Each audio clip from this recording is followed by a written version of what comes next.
योगेश यादव जी हैं। बहुत स्वागत है आपका योगेश जी। हमारे साथ में बीजेपी की ओर से ब्रजगोपाल लोया जी हैं, आपका स्वागत है लोया जी। और वरिष्ठ पत्रकार राजेश जौहरी जी हमारे साथ में जुड़ गए, आपका स्वागत करते हो। पहला कमेंट लोया जी आपसे ही, तो अरसे बाद ही से, लेकिन महंगाई के खिलाफ कांग्रेस ने एक बार फिर मोर्चा खोला है आप लोगों के खिलाफ, और महंगाई का मुद्दा है। पेट्रोल डीजल की कीमतें वाकई लगातार बढ़ रही है। कांग्रेस कह रही महंगाई मुक्त भारत बने, और साथ ही साथ उन्होंने कहा कि आपके आंख और कान खोलने के लिए अब 7 दिनों तक प्रदर्शन किया जाएगा। क्या कहेंगे लोया जी महंगाई के मुद्दे पर? बिल्कुल सच है कि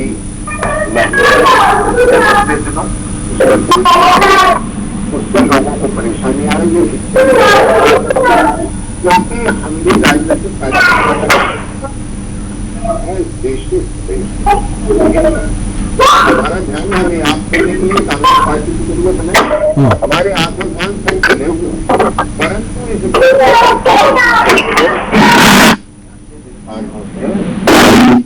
कारण क्या है, और ये जो कारण है, इन कारणों को लोग जानते हैं कि ये वैश्विक कारण है, और जिन कारणों से आई है, तो मैं आपसे कहूँ कि हमें बहुत गंभीर चिंता और चर्चा की आवश्यकता है। और इसलिए कांग्रेस पार्टी को ये मालूम है कि ये जो पब्लिक है ये सब जानती है, इसलिए उन्होंने आज केवल अपने निवास पर ही कमलनाथ जी के निवास पर उन्हें मालूम है तो लोग फर्क नहीं। आपको याद होगा कि पहली बार देश के इतिहास में ऐसा हुआ है, दुनिया के ऐसा हुआ 7 मार्च से लोग उम्मीद कर रहे थे कि पेट्रोल के दाम कम बढ़ने वाले हैं, कोई कह रहा था 17 रुपये लीटर बढ़ेंगे, कोई कह रहा था 25 रुपये लीटर बढ़ेंगे, लेकिन लोया जी हो तो रहा है ना शुरू भाई, धीरे धीरे धीरे धीरे करके अब वो हालत वहीं पर 107 रुपया लीटर चल रहा था।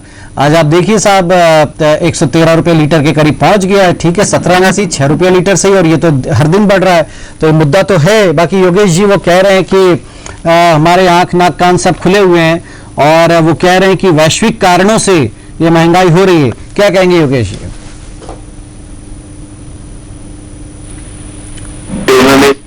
स्वीकार किया है कि महंगाई देश में है। अब उनसे ये भी निवेदन है कि आ जाएं हमारे साथ सड़क पर, क्योंकि वो यदि सड़क पर आते हैं तो लगेगा कि वास्तव में भारतीय जनता पार्टी में भी कुछ लोगों को इस बात की वेदना तो काफी लोगों को है, लेकिन वो प्रकट नहीं कर पाते। लोया जी ने प्रकट कर दी, धन्यवाद उनका।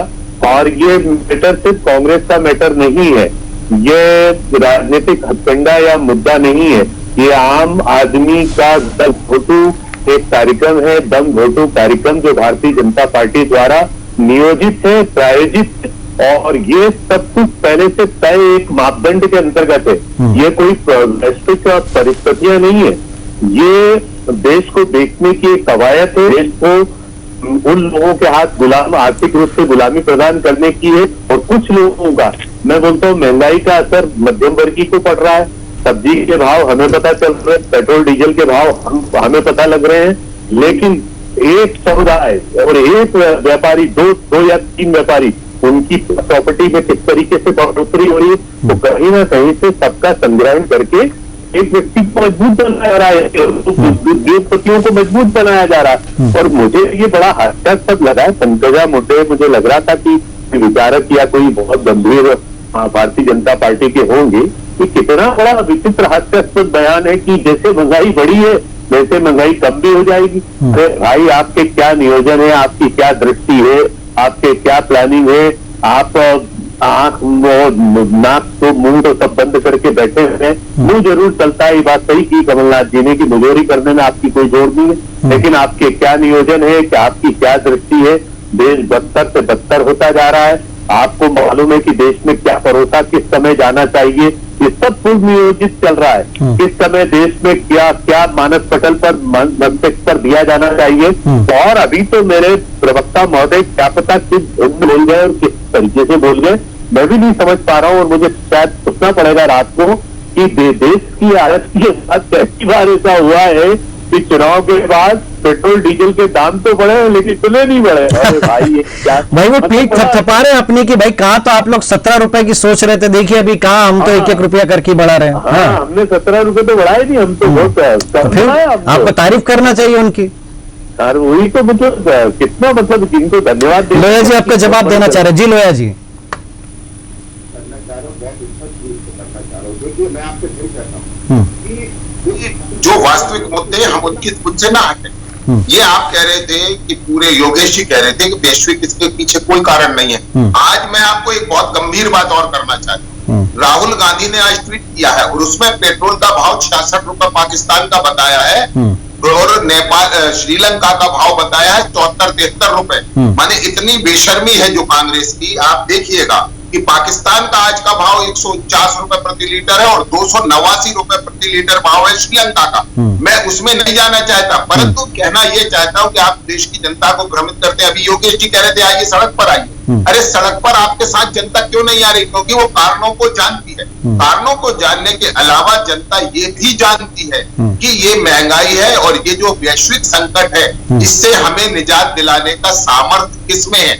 इसीलिए जनता मैंने आपको सबसे पहले चर्चा प्रारंभ की कि निश्चित जनता के इस कष्ट में हम शामिल हैं और उसको हम तरह तरह से लाभ पहुंचाने का काम कर रहे हैं। चाहे मुफ्त राशन देने का काम हो, चाहे उनके खातों में डायरेक्ट बेनिफिट पैसा डालने का काम हो, चाहे विधवा पेंशन हो, चाहे स्ट्रीट वेंडर योजना हो, तरह तरह से हम उसको ये राशि दे ही इसलिए रहे हैं कि जो वैश्विक स्थितियां हैं, पहले कोविड और कोविड के बाद ये युद्ध, इन परिस्थितियों में जो पूरे विश्व में समस्याएं आई हैं उन समस्या से भारतीय आम शहरी लड़ सके और इसी को ध्यान में रख के सरकार काम कर रही है। और मैं आपसे फिर कह रहा हूं कि आप पूरे विश्व का सिनेरियो उठा लीजिए, अगर सबसे कम मूल्य वृद्धि कहीं हुई है तो वो भारत नहीं। ठीक है लोया जी, देखिए ये सब चीजें ठीक है, आपने वैश्विक कारण गिना दिए, मैंने मान ली, लेकिन हम ये कहते हैं जो आपत्ति होती है वो ये कि साहब चुनाव के टाइम तो बड़े चमत्कारिक ढंग से साहब दाम कम कर दिए जाते हैं। ठीक है, 10 मार्च तक कोई वैश्विक आपदा संकट नहीं हुआ।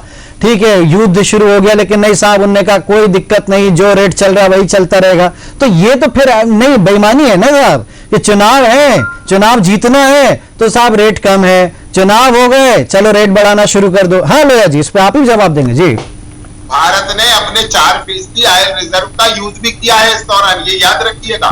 जो हमने सस्ते समय में खरीद कर रखा था और वो केवल इसी के लिए खरीद के रखा था और वो खरीदा ही इसलिए था कि ऐसे विदेश संकट के दौरान। और इसीलिए आपको एक बात और समझनी पड़ेगी, ये जो बातें कर रहे थे अभी योगेश यादव जी, आपको मालूम है कि प्राइवेट कंपनियों के टैंक ड्राई हैं क्योंकि सरकार घाटे में आज भी पेट्रोल डीजल बेच रही है और इसलिए प्राइवेट जो सप्लायर्स हैं उनके टैंक ड्राई हैं, वो घाटे में बेचने की स्थिति में नहीं है।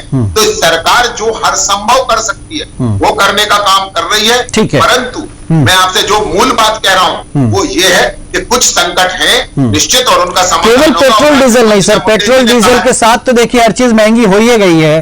बात रसोई गैस की भी है, रसोई गैस की भी, बात खाने के तेल की भी है। जी, एक 30 सेकंड में सुन लीजिए। हाँ, बोलिए। आपको यह स्वीकार करना पड़ेगा कि हम जो जो इस्तेमाल करते हैं उनमें ज्यादातर चीजें क्रूड का ही उत्पादन है, पेट्रोलियम प्रोडक्ट है, चाहे वो लगाने का क्रीम हो, चाहे पहनने का कपड़ा हो, और चाहे वो डामल हो, चाहे पेट्रोल हो, डीजल हो, केरोसिन हो, प्राकृतिक गैस हो, ये सब एक ही संसाधन, एक ही सोर्स से आते हैं और इनमें निश्चित इजाफा हुआ है। और हमने कभी नहीं कहा कि ये कोई अच्छी बात है, हम तो ये कह रहे हैं जो पंकजा मुंडे जी ने कहा है कि यदि उसमें इजाफा हुआ है तो जिन कारणों से इजाफा हुआ है वो कारण समाप्त होते हुए रेट भी नीचे आएंगे, ऐसी हमें उम्मीद करनी चाहिए। परंतु लोग अगर विपरीत उम्मीद करते हैं कि नहीं नहीं नहीं क्रूड तो 300 जाने वाला है, तो ये उम्मीदें ना करके हम बेहतर भविष्य की तो उम्मीद कर सकते हैं। परंतु जो कांग्रेस पार्टी है ये हमेशा निगेटिव थॉट में आप नहीं, मैं बहुत उम्मीद में हूं, मैं बिल्कुल पॉजिटिव सोच रखता हूं और मुझे पूरा भरोसा है कि जैसे ही अगला चुनाव आएगा वैसे फिर पेट्रोल डीजल के दाम कम हो जाएंगे, मुझे पूरा यकीन है।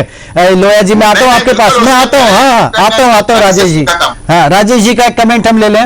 राजेश जी, तो बड़ी दिलचस्प होती है आपकी टिप्पणी। भाई देखिए, महंगाई का मुद्दा जो उठा करके बीजेपी बहुत त्रास देती थी कांग्रेस को, याद होगा आपको कि साहब 1-2 रुपया बढ़ा नहीं कि वो उतर गए सिलेंडर लेके और बैलगाड़ी लेके और साइकिल लेके सब उतर जाते थे बीजेपी के नेता। आज लेकिन देखिए लोया जी बड़े मतलब कैसी विचारगी के साथ में दे रहे हैं कि साहब वैश्विक हालात ऐसे इसलिए हमें ऐसा करना पड़ रहा है। तो एक तो क्या ठीक है ये जो वो दलील दे रहे हैं, या कांग्रेस जो विरोध प्रदर्शन करी वो भी ठीक है, वो तो करेगी, करना भी चाहिए, लेकिन जिस तरीके से करी क्या वो आपको लग रहा है कि नहीं वाकई कोई बीजेपी सरकार की कोई चूल्हे हिला देगा, कोई इस तरह का प्रदर्शन आपको नजर आया?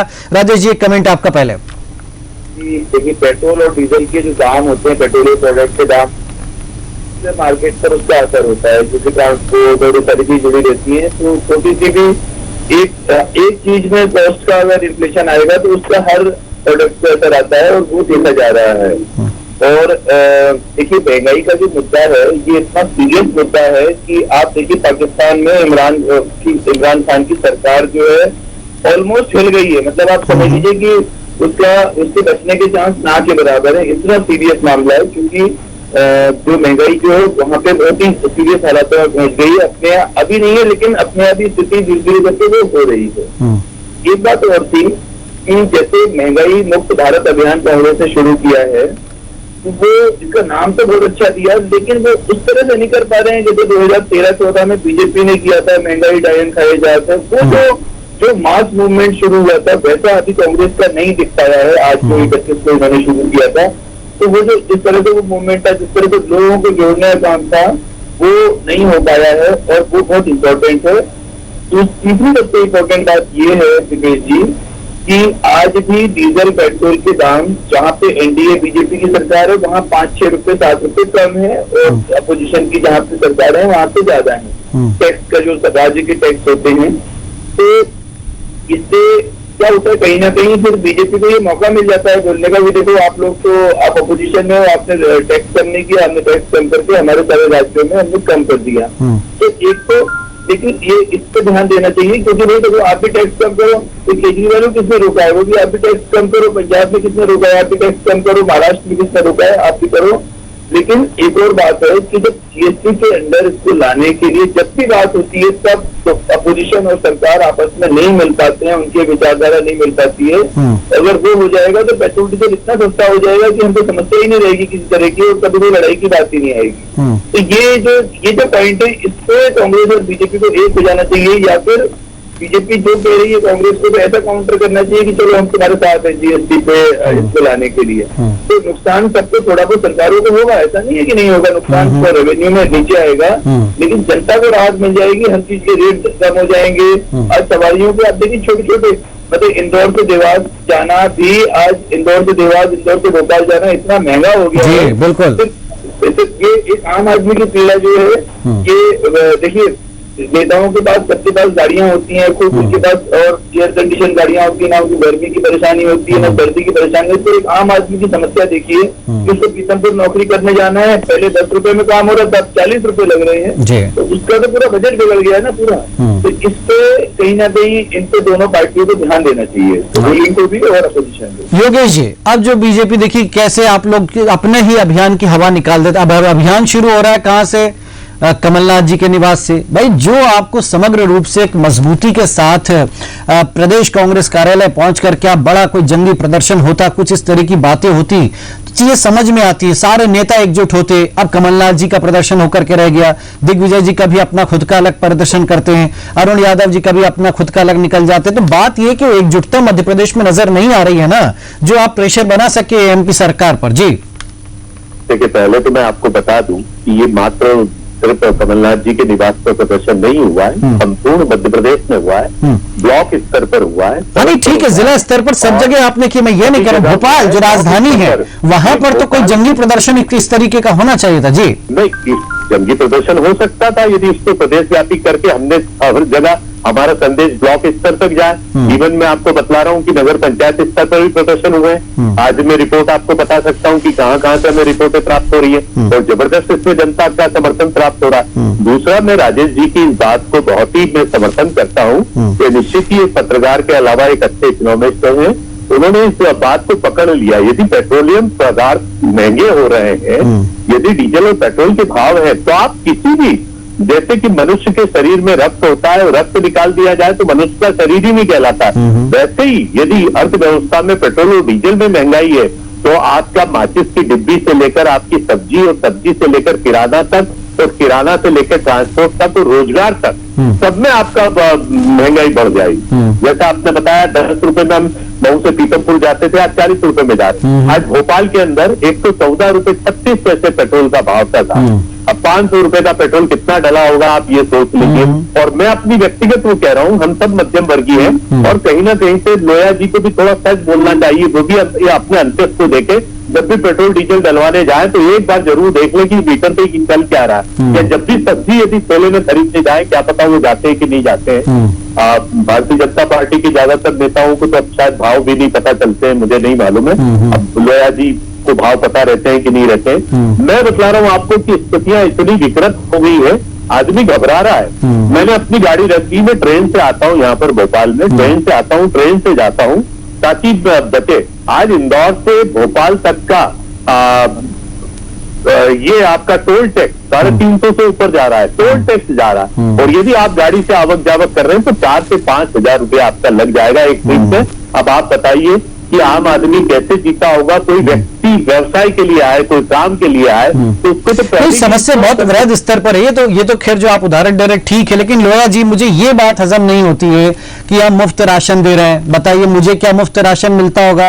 आपने कहा स्ट्रीट वेंडर योजना, क्या मुझे मिलता है उस योजना का लाभ? आपने कहा फलानी पेंशन योजना, क्या मुझे मिलती है उस योजना का लाभ? बात यही है, आप सड़क बना रहे हैं, सड़क पर आप टोल ले रहे हैं, आप पानी दे रहे हैं, पानी का भोपाल में 30 रुपया बढ़ा दिया हर महीने का, बिजली ले रहे हैं 2.64%, आज आपने दाम बढ़ा दिए बिजली के, कोई आप एहसान तो कर नहीं रहे। तो मुझ जैसे निम्न मध्यम वर्गीय के लिए आप क्या सौगात दे रहे हैं? आप मुझे बता दीजिए। ठीक है, सरकारी स्कूलों की हालत ऐसी कि मैं अपने बच्चे को वहां नहीं पढ़ा सकता हूं। तो बात यह है कि जो आप कह देते हैं ना फलानी योजना ढिकानी योजना चला रहे हैं, हम जैसे लोग पैसा आप पूरा हमसे चूस रहे हैं कि जो थोड़ी बहुत इनकम होती है उस पर आप ये टैक्स वो टैक्स, इधर से उधर से सब तरफ से तो आप नोच रहे हैं। तो फिर हम कैसे कहें कि हमें आपसे कोई सहूलियत मिल रही, कोई रियायत में? और बच्चा कुछ आप पेट्रोल पे लगा दिया, डीजल पे लगा दिया, हम नहीं चलाएंगे गाड़ी, बस में तो जाना पड़ेगा ना साहब, तो वहां पर आपने किराया बढ़वा दिया, कैसे चलाएंगे घर? आप मुझे बता दीजिए लोया जी। देखिए 2-3-4 बातें करें, जैसे आपने बिल्कुल निजी तौर पर अपने जो है तो निजी तौर पर भी हमें कुछ उत्तर ढूंढने पड़ेंगे। राजेश जी ने अपनी बात में यह भी कहा कि क्यों कांग्रेस शासित राज्य अपने में कम नहीं करना चाहे, क्यों नहीं करना चाहते? क्यों 7 रुपए कम में आज छत्तीसगढ़ से तुलना करें तो 7 रुपए कम कीमत पर पेट्रोल और डीजल मध्य प्रदेश में मिल रहा है, इन पर भी विचार करने की आवश्यकता है। ये मुद्दे क्या केवल मध्य प्रदेश के लोगों पे, छत्तीसगढ़ के लोगों पर नहीं है, परंतु वहां के लोग 7 रुपए और अधिक देकर मध्य प्रदेश की तुलना में वहां पेट्रोल डीजल लेने की ये बात है। दूसरी बात मैं आपको करता हूं कि मैंने आपसे शुरू में जहां से बात करी कि निश्चित समय विपरीत है, और इस विपरीत परिस्थिति में जब दुनिया की इकोनॉमी कोलैप्स होने पे है, उसमें अगर हम इकोनॉमी की ग्रोथ बनाए रख रहे हैं तो ये हमारी उपलब्धि है। और इसीलिए कांग्रेस पार्टी सड़क पर नहीं आ पा रही। मैं ये नहीं कह रहा हूं कि महंगाई की मार आप पर नहीं है या मुझ पर नहीं है, मुझ पर भी है, परंतु इसमें से कुछ महंगाइयों को हमें अलग करना पड़ेगा। ये अभी योगेश जी बड़े बार बार कृषि उत्पादों की बात कर रहे थे। जब भी किसान के खाते में 2 पैसा ज्यादा जाता है उन्हें निश्चित तकलीफ होती है। मैं समझ नहीं पाता हूं वास्तव में जो चीजों की मूल्य वृद्धि हुई है, यदि पेट्रोलियम पदार्थों की मूल्य वृद्धि को वापस ला सके हम, तो निश्चित हम ये उम्मीद करते हैं कि सारी चीजों पे दामों में गिरावट आएगी। क्योंकि ये जो पेट्रोलियम है ये एक ऐसा उत्पाद है कि ये प्रत्येक व्यक्ति को प्रभावित करता है, चाहे वो ट्रांसपोर्टेशन यूज ना करे तो भी, क्योंकि जो वस्तु उस तक पहुंच रही है वो ट्रांसपोर्ट होकर पहुंच रही है, और ये निश्चित महंगाई की मार प्रत्येक व्यक्ति तक पहुंच रही है। परंतु हम केवल बेहतर भविष्य की उम्मीद कर सकते हैं, एक बात। दूसरा, हमने एक और काम किया। देखिए कुछ चर्चाएं बड़ी सार्थक होनी चाहिए कि हमने वैकल्पिक ईंधनों पर काम नहीं किया था, और जो हमारी डिपेंडेंसी थी वो हमने बहुत ज्यादा बढ़ा ली। वो डिपेंडेंसी को कम करने का सरकार जो काम कर रही है, चाहे वो ई-व्हीकल के माध्यम से करे, चाहे इथेनॉल के माध्यम से करे, और ये जो तरीके, जैसे क्यूबा को आप देखेंगे तो 50% इथेनॉल का यूज करते हैं, 50% पेट्रोलियम का करते हैं। तो निश्चित इस तरह के क्राइसिस के दौरान हम अच्छे से खड़े हो सकते हैं। सरकार आज इस पर दृढ़ता के साथ काम कर रही है, और निश्चित मुझे लगता है कि आने वाला समय बेहतर होगा। ये अभी तो क्रूड के दाम कम होंगे, वो तो हम उम्मीद कर रहे हैं, परंतु हमें वैकल्पिक ईंधनों पर भी काम करना पड़ेगा, वैकल्पिक कामों संसाधनों पर ध्यान देना होगा। केवल इस पर काम नहीं चलेगा। और एक राजेश, ये पॉइंट आपका ले लिया मैंने। योगेश जी एक छोटा सा कमेंट, वो जीएसटी में आना चाहिए। ठीक है योगेश जी, एक छोटा सा कमेंट कि भाई ऐसा नहीं है, आपकी सरकार रही थी, आप भी 5 रुपया लीटर कम कर देंगे बोल के आ गए थे सरकार में, फिर क्या किया था, 2 रुपया और बढ़ा दिया था, फिर बीजेपी बड़ा उनको मौका मिला सालों बाद, चलो साहब एमपी में भी पेट्रोल की कीमतों प्रदर्शन करेंगे। ये भी तो बात ये है कि जब जो सरकार रही है उसका मेन राजा आज क्या है, 113-14 रुपये लीटर अगर कीमत है, 54-55 रुपया सरकार के पास टैक्स जा रहा है, और ये सरकारों की, आप भी सरकार में रहे तो आपने भी बात ये कि इसका कोई स्थायी हल, जो लोया जी कह रहे हैं कि भाई दूसरे वैकल्पिक व्यवस्थाओं पे हम जाएं, ई व्हीकल पे जाएं, क्या वो उस तरफ आगे बढ़ना पड़े? क्योंकि अब सैलरी बढ़ रही है, केंद्रीय कर्मचारियों का बढ़ा दिया साहब 3% महंगाई भत्ता, हमें कोई वो नहीं है कि साहब उनका क्यों बढ़ा है, लेकिन वो चलो उनको उनके साथ बढ़ गया, लेकिन अगर आम जो नौकरी पेशा व्यक्ति है जिसके नौकरी के कोई ठिकाने नहीं है, वो कैसे भरपाई करेगा? तो इसके लिए क्या किया जा सकता है? यानी अगर कीमतें बढ़ना ही है, कब कच्चे तेल के दाम कम होंगे, कब वो कीमतें घटाएंगे, कब क्या जीएसटी, अब जीएसटी पर जैसे ही केंद्र कहेगा कि साहब चलिए आइए जीएसटी में ले आते, तो तमाम राज्य सरकारें बिफर जाएंगे, नहीं नहीं नहीं नहीं ऐसा नहीं होगा। तो योगेश जी ये भी तो दिक्कत है ना, करना कोई नहीं चाहता और दिखावा सब करते कि देखिए साहब हम करना चाहते हैं पेट्रोल डीजल की कीमतें कम। योगेश जी देखिए, मूल बात है 70 करोड़ असंगठित कामगार जो हमारे देश का, आज भी जो न्यूनतम मजदूरी 6 या 7 हजार या 5 हजार, ये उसकी मासिक आय है। अब आप जोड़ लीजिए, मुझे लगता है कि जितनी भी बात भारतीय जनता पार्टी के नेता करते हैं या उनके प्रवक्ता करते हैं, उसमें वैज्ञानिकता कम रहती है, अदल बदल ज्यादा होता है। साहब वहां तो ये हो रहा है, वहां तो ये हो रहा है, हमने तो ये कर दिया।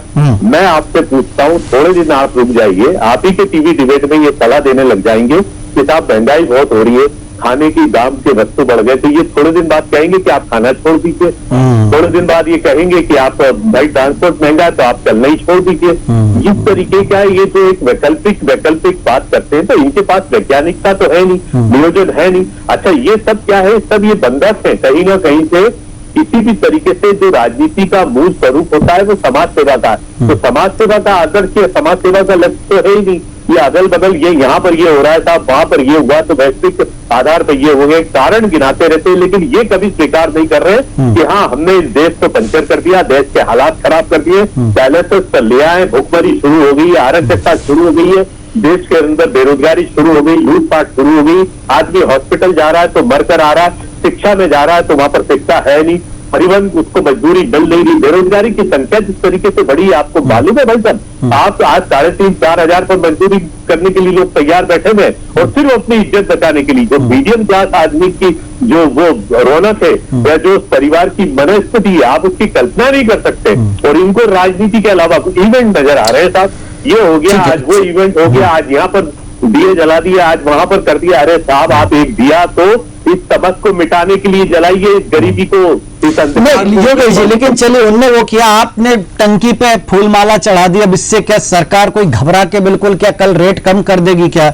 बात वही है ना, वो जज्बा भी तो दिखाना पड़ेगा ना, वो जुनून भी तो जैसे अंग्रेजों के खिलाफ लड़ते थे, लड़के दिखाइए ना, जरा सड़क पर उतरिए ना, कि सुविधा के हिसाब से नहीं, चलिए मेरे बंगले पे कर लेते प्रदर्शन, उसके बाद आप लोग निकल जाना। तो ऐसे आराम जीवी होकर के भी फिर कैसे आंदोलन जीवी आप बन पाएंगे योगेश जी? ये भी तो दिक्कत है ना। हाँ। मैं आपको बतला दूं, कांग्रेस का मूल चरित्र ही आंदोलन जीवी है। हम लोग वो दिख नहीं रहा है, आप चरित्र से भटक गए। नहीं। हाँ। अरे नहीं, आप पूरे मध्य प्रदेश की रिपोर्ट लीजिए साहब, आज क्या रहा हमारा आज पूरा मध्य प्रदेश। कांग्रेस आजादी के पहले अंग्रेजों से लड़ी थी, अब आजादी के बाद दूसरे लोगों से लड़ रही है। अब वो किन बातों का अनुसरण कर रहे हैं? हम तो बिल्कुल लड़ रहे हैं। कांग्रेस अपने आप में एक आंदोलन है, चौसर की चाल बिठाकर सत्ता को हथियाने का षड्यंत्र थोड़ी है। हम चौसर की चाल बिठाकर हम तो, मैं कह रहा हूँ 7 दिन में क्या कोई टारगेट रखा आपने कि 7 दिन बाद हमें यहां तक ले आना, सरकार को नीचे ले आना? कोई आप लोग अपना खुद का भी तो टारगेट रखा कीजिए ना। अपने 7 दिन अभियान चलाने की तो बात कह दी, लेकिन कोई आपने उम्मीद भी की कि इसके बाद ये होना चाहिए या हो जाएगा? जी योगेश जी, जल्दी से लास्ट करें। देखिए कमलनाथ जी ने जो आज यहाँ मध्य प्रदेश में शंखनाद किया है, और दिग्विजय सिंह, जो भी हमारे सारे नेता है, सबने किया है। आज प्रधानमंत्री जी निरुत्तर है। इसका अर्थ यह है कि कहीं ना कहीं से स्वीकार की है कि कांग्रेस जो भी कर रही है वो सही कर रही है। मैं तो उस दिन मानूंगा कि प्रधानमंत्री जी मन की बात में एक बार महंगाई, बेरोजगारी और बढ़ती हुई अराजकता की बात कर ले। चिट्ठी लिख दीजिएगा, ठीक है, चिट्ठी लिख दीजिएगा। लोया जी जल्दी से 10 सेकंड में तो सड़क पर आए। बिल्कुल 10 सेकंड में अपनी बात कहूंगा। मैं एक बात आप नोट करके रख लीजिए कि ये आंदोलन में नहीं जाएंगे, सड़क पर नहीं जाएंगे, जनता इन्हें साथ नहीं देगी, क्योंकि जनता वास्तविक कारणों को जानती है। और जहां तक ये अराजकता की बात रहे, पश्चिम बंगाल में बहुत अराजकता है, अगर क्षमता है तो 2 शब्द मुझसे बोल के बताइए। चल राजेश जी, आज समय आपको कम दिया लेकिन एक 10 सेकंड में आपको दूंगा जरूर। क्या होना चाहिए, क्योंकि देखिए पेट्रोल डीजल तो है ही है, मैंने कहा कि मुझे पूरी उम्मीद है अगला चुनाव जब भी आएगा कीमतें कम हो जाएंगी, लेकिन तब तक कैसे सर्वाइव किया जाए? क्या कोई है वैकल्पिक व्यवस्था ढूंढना चाहिए जिस तरफ इशारा कर रहे हैं लोया जी? क्या ऐसा होना चाहिए? अब देखिए नितिन गडकरी जी 50 लाख की गाड़ी में आए साहब, वो उन्होंने कहा कोई हम वैकल्पिक व्यवस्था से आए हैं, पेट्रोल डीजल नहीं। तो क्या ये क्या कैसे लगता है फिर आम आदमी को ये सब जब देखता है तो? राजेश जी। हाँ राजेश जी, सवाल आपसे यही कि एक लास्ट कमेंट वही कि भाई क्या होना चाहिए, वैकल्पिक व्यवस्था या फिर नई सरकार को कुछ चेंज करना चाहिए? कैसे मतलब कर सकती है क्या सरकार की भाई नहीं अब दाम बढ़ रहा, अब चुनाव भी नहीं, तो फिर हम क्यों कीमतें रोक के रखे, बढ़ने दीजिए जी। देखिए जब जीएसटी के तरक्की में ले आएंगे तो काफी हद तक फर्क पड़ जाएगा। और दूसरी बात है जो वैकल्पिक व्यवस्था, आप वही बात कह रहे हैं कि बिल्ली के गले में घंटी बांधे कौन, कोई नहीं चाहता जीएसटी के दायरे में। हाँ। तो दूसरी बात ये है कि देखिए वैकल्पिक व्यवस्था हमको सोचनी पड़ेगी, लेकिन आप एक देखिए समस्या ये है कि आज आपके पास अगर समझ लीजिए i20 है बैटरी वाली और उसकी बैटरी खराब हो गई तो वो 6.5 लाख रुपए लग रहे हैं बैटरियां नहीं डालने। तो अभी बैटरियों की जो कीमत है इस पर काम करना जरूरी है हमको, शायद अपने यहाँ चल भी रहा है। ई व्हीकल इस क्वालिटी के बनने की कब आग लग जाए हमें पता नहीं चलेगा। ये और 26 लाख बैरल जो अभी रशिया से इन्होंने लिया है उसका असर हमें लगता है शायद अगले महीने तक दिखने लगेगा और तब जाके कुछ कम हो पाएगा, बाकी तो कोई कुछ नहीं कर सकता है। क्योंकि देखिए उसके पास इस समय जो स्थितियां हैं, वैश्विक स्थितियां हैं, उसमें कंट्रोल करना आसान काम नहीं है। पर हाँ जीएसटी में ले आए तो आज ये कांग्रेस बीजेपी इकट्ठे हो जाए और बजाय सड़क पे ये बोलने के कि हम इकट्ठे हैं, आप सदन में इकट्ठे हो जाओ ना इस मामले में। उसमें ये नहीं होना चाहिए कि वो 4 राज्यों के मुख्यमंत्री आएंगे ही नहीं उस मामले में किसी बात करने का।